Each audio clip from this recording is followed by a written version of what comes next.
નમસ્કાર વિદ્યાર્થી મિત્રો, આજે આપણે ધોરણ 11 માં મનોવિજ્ઞાન વિષયની અંદર પાઠ પહેલો ચેપ્ટર પહેલું પાઠ 7 મનોવૈજ્ઞાનિક વિજ્ઞાન છે એની અંદર આપણે આગળ જોયું કે મનોવિજ્ઞાનની પ્રસ્તાવના જોઈ, મનોવિજ્ઞાનની વ્યાખ્યા જોઈ, વ્યાખ્યાના સંદર્ભમાં સમાવિષ્ટ કેટલાક મુદ્દાઓ આપણે જોયા હતા। એ પછી મનોવિજ્ઞાનના ધ્યેયો જોયા, મનોવિજ્ઞાનનો ઉદ્ભવ અને વિકાસ જોયો।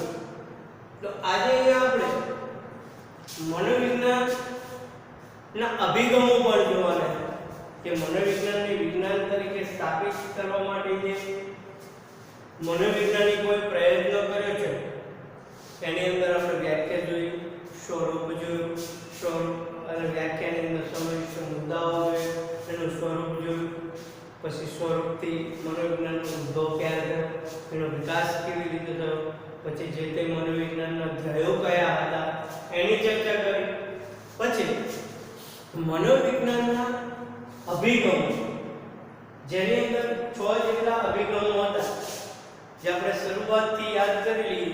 પહેલો અભિગમ હતો જૈવિક અભિગમ, બીજો વાસ્તવિક અભિગમ, ત્રીજો બોધાત્મક અભિગમ, ચોથો મનોવૈજ્ઞાત્મક અભિગમ, પાંચમો મનોવિશ્લેષણવાદી અભિગમ અને છઠ્ઠો સામાજિક સાંસ્કૃતિક અભિગમ। કુલ 6 પ્રકારના જે અભિગમો હતા એની અંદર આપણે જૈવિક અભિગમ વિશે ચર્ચા કરી કે જૈવિક અભિગમ કોણે આપ્યો। તો ખાસ કરી આપણે શરૂઆતથી અત્યાર સુધી જોઈએ તો કે મનોવિજ્ઞાનનો વિકાસ કરવાની અંદર જો કોઈ અગ્રણી ભૂમિકા ભજવે ને તો જીવ વિજ્ઞાન છે, એટલે કે જીવ વિજ્ઞાનના મનોવૈજ્ઞાનિકો, શરીર રચનાશાસ્ત્રીઓ, જેને મનોવિજ્ઞાનને વિકાસ વિજ્ઞાન તરીકે સ્થાપિત કરવામાં અગ્રણી ભૂમિકા ભજવી એમને એક અભિગમ આપ્યો, જૈવિક અભિગમ। એટલે જૈવિક અભિગમનું કેવું શું હતું કે જે તે માનવી જે છે એને એનો જૈવિક વારસો, માતા પિતાના લક્ષણો એ અસર કરે છે।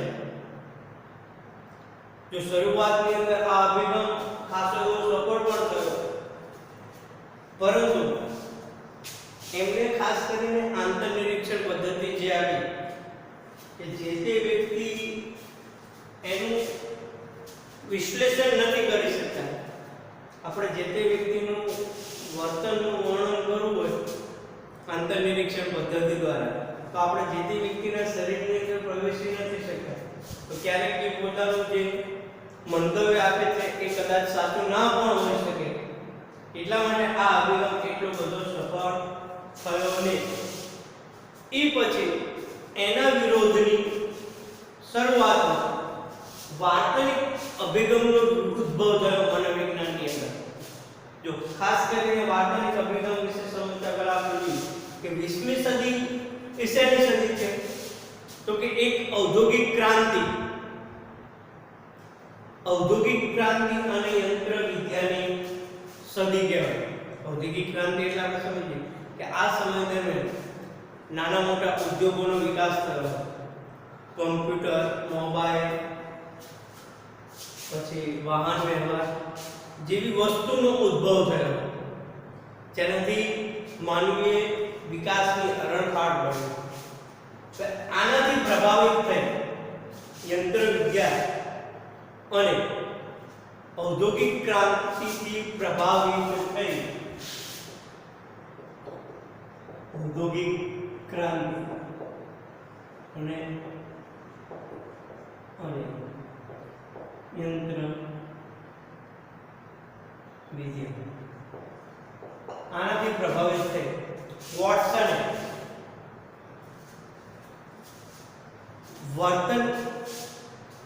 માનવીના વર્તનને સમજવાનો પ્રયત્ન કર્યો। શું કર્યું કે શેનાથી પ્રભાવિત થયા હતા વોટસન તો કે ઔદ્યોગિક ક્રાંતિ અને યંત્ર વિદ્યા, આ બે વસ્તુથી પ્રભાવિત થઈ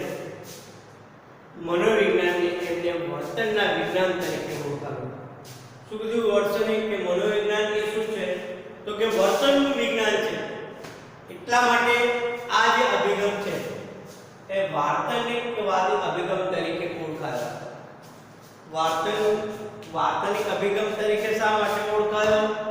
કારણ કે વોટસન કે જે વાર્તનિક અભિગમનો જેને ઉદ્ભવ કર્યો જેબી વોટસન, કોને? જેબી વોટસન. શેનાથી પ્રભાવિત થયા હતા? 20મી સદીમાં ઔદ્યોગિક ક્રાંતિ અને યંત્ર વિદ્યા, આનાથી પ્રભાવિત થઈ એમણે મનોવિજ્ઞાનને વિજ્ઞાન તરીકે સ્થાપિત કરવા માટે વિજ્ઞાનને વર્તનના વિજ્ઞાન તરીકે ઓળખાવ્યું. એટલા માટે આ અભિગમ જે છે એ વાર્તનિક અભિગમ તરીકે ઓળખાયો. એમનું માનવું કેવું કે જે તે વ્યક્તિને વર્તન દ્વારા જ ઓળખી શકાય. આપણે જે તે વ્યક્તિને ઓળખવો હોય તો એ જે વર્તન કરે છે એ વર્તન દ્વારા જ એને ઓળખી શકાય કે આ વ્યક્તિ કેવો છે. એનું માપન કરવું હોય તો એની કોઈ પણ કાર્ય તમે સોંપી દો અને દૂરથી એનું નિરીક્ષણ કરો એના વર્તનનું. નાનું બાળક છે એને કોઈ વસ્તુ ના ભાવતી તમે એની પાસે મૂકી દો તો એના વર્તનનું તમે નિરીક્ષણ કરો, પછી પાછળથી ખબર પડે. એટલે કે જે તે વ્યક્તિને એના વર્તન દ્વારા જ ઓળખી શકાય છે. પણ કેવું વર્તન? વસ્તુલક્ષી, જેનું આપણે વસ્તુલક્ષી રીતે નિરીક્ષણ કરી શકીએ. એટલે કે આપણે જોઈ અને એનું નિરીક્ષણ કરી શકીએ એવું જ વર્તન. એને વસ્તુલક્ષી નિરીક્ષણ કરી શકાય એવા. આની અંદર જો એમને ચેતના, વ્યક્તિગત અનુભવ અને આંતર નિરીક્ષણ પદ્ધતિને બાકાત રાખી. એમને એવું કીધું કે વ્યક્તિના વર્તનનું નિરીક્ષણ કરવા માટે એની જે ચેતના છે, લોકોના વ્યક્તિગત અનુભવો છે, એની આંતર નિરીક્ષણ પદ્ધતિ છે, આ વસ્તુને બાકાત રાખે. કારણ કે ચેતના, વ્યક્તિગત અનુભવ અને આંતર નિરીક્ષણ પદ્ધતિ દ્વારા જે તે વર્તનનું નિરીક્ષણ ના કરી શકાય. કેમ? કે આપણે કોઈ પણ વ્યક્તિની ચેતનાને ઓળખતા નથી, પછી વ્યક્તિગત અનુભવ જે કહે છે એ કદાચ સાચા હોય ના હોય, કદાચ પોતાની પર્સનાલિટી બહાર લાવવા માટે એ ખોટા અનુભવો આપણને કહેતો હોય. આંતર નિરીક્ષણ પદ્ધતિ કે પોતે શું અનુભવે છે શરીરની અંદર એ કદાચ સાચી ના હોય. એટલા માટે વર્તનવાદી અનુભવ, ચેતના, વ્યક્તિગત અનુભવ અને આંતર નિરીક્ષણ પદ્ધતિને બાકાત રાખી. જો વર્તનવાદી અભિગમ છે, બીજું છે કે વર્તનવાદી અભિગમ શું છે તો કે ઉદ્દીપક પ્રત્યે કરવામાં આવતી પ્રતિક્રિયા છે. શું છે કે વર્તનવાદી અભિગમ શું છે કે વોટસને જે વર્તનવાદી અભિગમ આપ્યો છે એ શું છે તો કે કોઈ પણ એની સમક્ષ ઉદ્દીપક મૂકી દો, એની સામે જે પ્રતિક્રિયા આપે ઈ છે. એટલા માટે આ અભિગમને બીજા નામે પણ ઓળખવામાં આવે છે ઉદ્દીપક પ્રતિક્રિયા અભિગમ. જો વર્તનવાદી અભિગમને બે નામે ઓળખવામાં આવે છે. વર્તનવાદી અભિગમ કેમ છે કે જે તે વ્યક્તિનું વસ્તુલક્ષી નિરીક્ષણ કરી શકાય છે માટે. ઉદ્દીપક પ્રતિક્રિયા અભિગમ કેમ તો કે આ વર્તનવાદી અભિગમ જે છે એ કોઈ પણ ઉદ્દીપક સામે કરવામાં આવતી પ્રતિક્રિયા છે માટે અને ઉદ્દીપક પ્રતિક્રિયા અભિગમ તરીકે પણ ઓળખવામાં આવે છે. જો બીજું વોટસને શું કીધું છે કે જે તે વ્યક્તિના વર્તનનું નિરીક્ષણ કરવું, પણ કેવું વર્તન? માત્ર બાહ્ય પ્રગટ વર્તન, એના આંતરિક શરીરનું વર્તન નહીં. શરીરની અંદર ઉદાસીનતા આવી એ નહીં, બાહ્ય પ્રગટ વર્તન કે જે આપણે જોઈ શકીએ છીએ. પણ બાહ્ય પ્રગટ વર્તન એ પણ કયા બાહ્ય પ્રગટ વર્તનો? જેમ કે વાણી છે, મુખ ભાવ છે, ચેષ્ટા છે, શરીરના હલનચલનો, આવા વર્તનોને બાહ્ય પ્રગટ વર્તન કહે છે. અને એનું નિરીક્ષણ કરવાનું છે વાણી કે જે તે વ્યક્તિની ભાષા કે એની સમક્ષ કોઈ વસ્તુ મૂકવામાં આવે, ક્યારેક દુઃખી હોય ત્યારે એની ભાષા કેવી હોય છે, એના મોઢાના હાવભાવ કેવા હોય છે, એની ચેષ્ટાઓ કેવી હોય છે. ચેષ્ટા એટલે કે મીન્સ એના શરીરના હલનચલનો એ કેવા હોય છે? આ દરેક બાહ્ય પ્રગટ વર્તનને કેન્દ્રમાં રાખીને કોને વર્તનવાદી અભિગમ છે એ બાહ્ય પ્રગટ વર્તનને જ કેન્દ્રમાં રાખે છે કે જે તે વ્યક્તિના માનવીનું વર્તનનું નિરીક્ષણ કરવાનું છે, પણ કેવું કે એના બાહ્ય પ્રગટ વર્તન જે છે એને જ કેન્દ્રમાં રાખવું. પણ બાહ્ય પ્રગટ વર્તન પણ કેવા કે વાણી છે, મુખ ભાવ છે, ચેષ્ટા છે, શરીરના હલનચલનો વગેરે. જો વર્તનવાદી અભિગમનો વિકાસ કરવાની અંદર જે બી વોટસન સિવાય સ્કિનર, ગ્રંથિ અને ટોલમેન જેવા મનોવૈજ્ઞાનિકોએ પણ વર્તનવાદી અભિગમને વિકસાવવા માટે અગ્રણી ફાળો આપેલો છે. તો અહીંયા આવો પણ એક પ્રશ્ન પૂછાય કે બીજા કયા વર્તનવાદીઓ છે કે જેણે વાર્તનિક અભિગમનો વિકાસ કર્યો? તો સ્કિનર, ગ્રંથિ, ટોલમેન જેવા મનોવૈજ્ઞાનિકો. આ જે હતો એ વાર્તનિક અભિગમ હતો. જે વાર્તનિક અભિગમ છે જે જૈવ અભિગમના વિરોધની અંદર કે જે તે વ્યક્તિના આંતરનિરીક્ષણ પદ્ધતિથી એનું અવલોકન ના કરી શકાય એના વિરુદ્ધમાં વર્તનવાદી અભિગમ આપ્યો.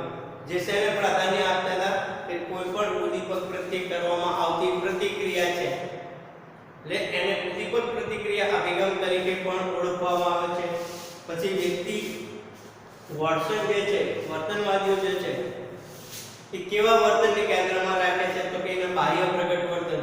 તો બાહ્ય પ્રગટ વર્તન પણ કેવું કે જે વાણી હોય, મુખભાવ હોય, ચેષ્ટા હોય, શરીરના હલનચલનો હોય, આવા વર્તનને જ કેન્દ્રમાં રાખી એનો અભ્યાસ કરે છે. પણ વાર્તનિક અભિગમનો વિકાસ કરવામાં જે બી વોટસન સિવાય સ્કિનર, ગ્રંથિ, ટોલમેન જેવા મનોવૈજ્ઞાનિકોએ પણ અગ્રણી ફાળો આપેલો છે. પછી મનોવિજ્ઞાન અભિગમોની અંદર ત્રીજો અભિગમ બોધાત્મક અભિગમ. જો બોધાત્મક અભિગમનો વિકાસ શા માટે થયો છે? જેમ વાર્તનિક અભિગમ એ જૈવ અભિગમના વિરોધમાં આ અભિગમ અસ્તિત્વમાં આવ્યો, એમ બોધાત્મક અભિગમ છે એ વાર્તનિક અભિગમના વિરોધની અંદર આ અભિગમનો વિરોધ થયો. એમની માન્યતા કેવી હતી કે વર્તનવાદી અભિગમ શું છે? તો કે એ માનવીના વર્તનની માત્ર ને માત્ર યાંત્રિક સમજૂતી આપે છે. વર્તનવાદી અભિગમ શું આપે છે કે જે તે વ્યક્તિના વર્તનની માત્ર યાંત્રિક સમજૂતી આપવી, એનાથી વિશેષ કંઈ નહીં. યાંત્રિક સમજૂતી એટલે શું આપણે સમજીએ કે ઉદ્દીપક પ્રત્યે કરવામાં આવતી પ્રતિક્રિયા, જો એની સમક્ષ ઉદ્દીપક રજૂ થાય તો જ પ્રતિક્રિયા આપે. માની લો કે ઉદ્દીપક રજૂ ન થાય તો પ્રતિક્રિયા આપે ના આપે. એટલે માત્ર યાંત્રિક સમજૂતી છે. હવે આના વિરોધમાં એ સમયે જ્ઞાનાત્મક અને બોધાત્મકવાદી અભિગમ વિકસ્યો. એની ફક્ત ને ફક્ત યાંત્રિક સમજૂતી તો જ એના વર્તનનું નિરીક્ષણ થાય. માની લો કે એની સમક્ષ કોઈ ઉદ્દીપક રજૂ ના થાય તો એ પ્રતિક્રિયા આપે નથી આપવાનું. જો એની સમક્ષ ઉદ્દીપક મૂકવામાં આવે તો જ એ પ્રતિક્રિયા આપે, એટલે એ આંતરિક કહેવાય. તો આપણે જે તે વ્યક્તિના વર્તનનું નિરીક્ષણ કરવું હોય તો શું કરવાનું? જો એની સમક્ષ ઉદ્દીપક રજૂ ના થાય તો આપણે એના વર્તનનું નિરીક્ષણ કરી શકીએ? ના કરી શકાય. એટલે આ યાંત્રિક સમજૂતી છે. તો આના વિરોધની અંદર એનો આગળ અભ્યાસ કરવા માટે જ્ઞાનાત્મક અને બોધાત્મકવાદી અભિગમ વિકસ્યો છે. જો બીજું કે એમની માન્યતા કેવી હતી બોધાત્મકવાદીની કે વર્તનવાદી શું છે કે જે તે વ્યક્તિની એક ફક્ત ને ફક્ત સરળ સમજૂતી આપે છે. સરળ સમજૂતી એટલે આપણે સમજીએ કે જો એની સમક્ષ ઉદ્દીપક રજૂ થાય તો જે પ્રતિક્રિયા આપવી. એટલે વર્તનવાદી અભિગમ છે એ જે તે વ્યક્તિની માત્ર ને માત્ર સરળ સમજૂતી જ આપે છે. એમનું કહેવું કેવું છે કે માનવ વર્તન કેવું છે તો કે કોઈ પણ ઉદ્દીપક પ્રત્યે સીધી પ્રતિક્રિયા આપવી એ જ માનવ વર્તન કહેવાય કે ચાલો ઉદ્દીપક રજૂ થાય એટલે આપણે પ્રતિક્રિયા આપી દેવાની. કોઈ આપણને લાભ માને એટલે રડી લેવું, કોઈ કંઈક બોલે એટલે હસી લેવું. તો આ છે આમની માન્યતા એવી છે કે માનવ વર્તન એ ઉદ્દીપક પ્રત્યે કરવામાં આવતી સીધી પ્રતિક્રિયા નથી. એટલે કે માનવ વર્તન આદેશ મુજબ કાર્ય કરે છે. મને આપણે કે તમે કોઈ પણ વ્યક્તિ આદેશ આપે તો જ કાર્ય કરીએ છીએ ના. તો અહીંયા આ બોધાત્મકવાદ જો વર્તનવાદી શું કહે કે માનવ વર્તન શું તો કે ઉદ્દીપક પ્રત્યે સીધી પ્રતિક્રિયા.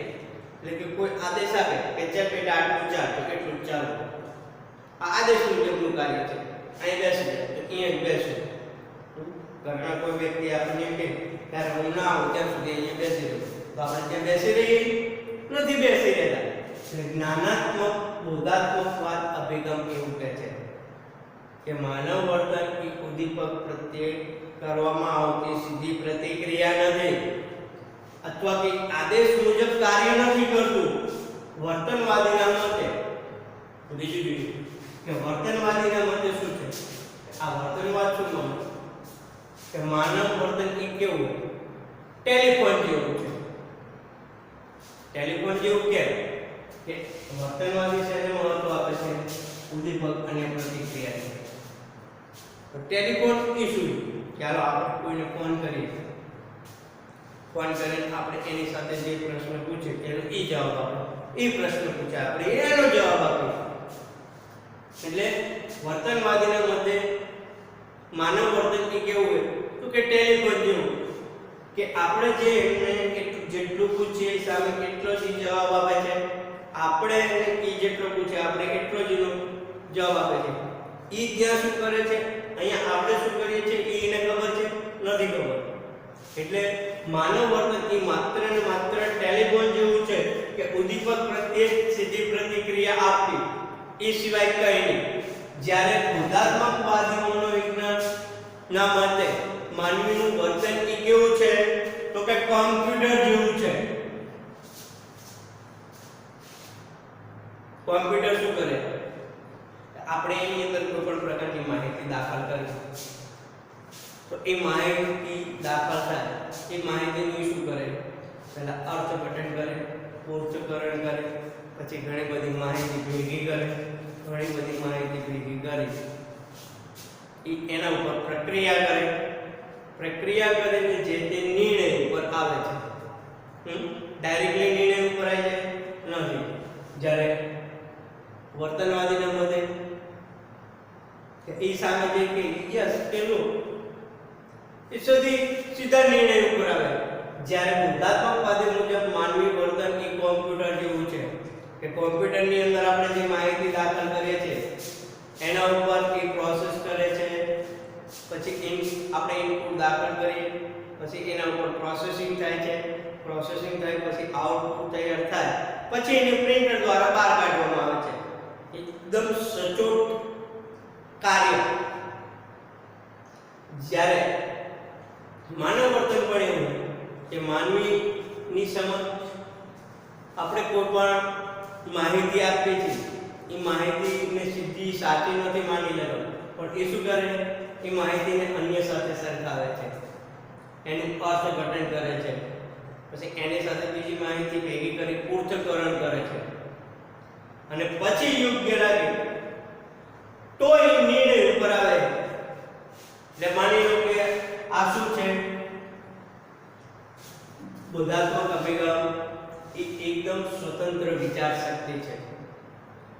વ્યક્તિને સાચું લાગે તો જ યોગ્ય નિર્ણય ઉપર આવે છે. અહીંયા વર્તનવાદીની અંદર શું કે એને ઉદ્દીપક સામે પ્રતિક્રિયા આપવાની જ, એ સ્વતંત્ર નિર્ણય નથી લઈ શકતો. અહીંયા શું છે? બોધાત્મકવાદી અભિગમ શું છે કે માનવી વર્તન એ કેવું હોય? સ્વતંત્ર વિચાર શક્તિ છે. પોતાના મનની અંદર એ વિચારો આવે અને એને યોગ્ય લાગે તો જ નિર્ણય ઉપર આવે. જો આ અભિગમ જે છે એ વ્યક્તિની સ્મૃતિ, વિચારણા કે પોતાની વિચારણા, યાદશક્તિ, એનાથી સમસ્યા ઉકેલ અને નિર્ણય પ્રક્રિયા જેવા જટિલ પરિબળોને સમજવાનો પ્રયત્ન કરે છે અથવા સમજાવવાનો પ્રયત્ન કરે છે. એ દરેક વ્યક્તિની વિચારણા લે છે, સ્ફૂર્તિ લે છે, સમસ્યા ઉકેલે, નિર્ણય શક્તિ અને જટિલ પરિબળોને સમજવાનો પ્રયત્ન કરી અને જે તે નિર્ણય ઉપર આવે.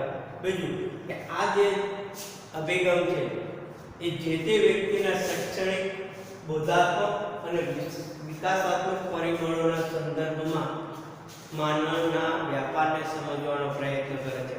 કે વ્યક્તિને શૈક્ષણિક જ્ઞાન કેટલું છે, એની જાણ, એને બીજા વસ્તુની સમજ કેટલી છે, બોધાત્મક, એ કેટલો વિકાસ કરી શકે છે. આના પરિબળોના સંદર્ભમાં એ માનવ વ્યાપારને સમજે કે એક માનવીનો વિકાસ કેવી રીતે થયો, કે શૈક્ષણિક ક્ષેત્રે આગળ આવ્યો, બોધાત્મક રીતે, વિકાસાત્મક રીતે વગેરે. અહીંયા આપણે કુલ 2 અભિગમો જોયા, એક જૈવિક અભિગમ અને એક વાર્તનિક અભિગમ. હજુ આપણે જે ત્રીજો અભિગમ છે, ચોથો અભિગમ, એ આવતા લેક્ચરની અંદર સમજીશું. અસ્તુ.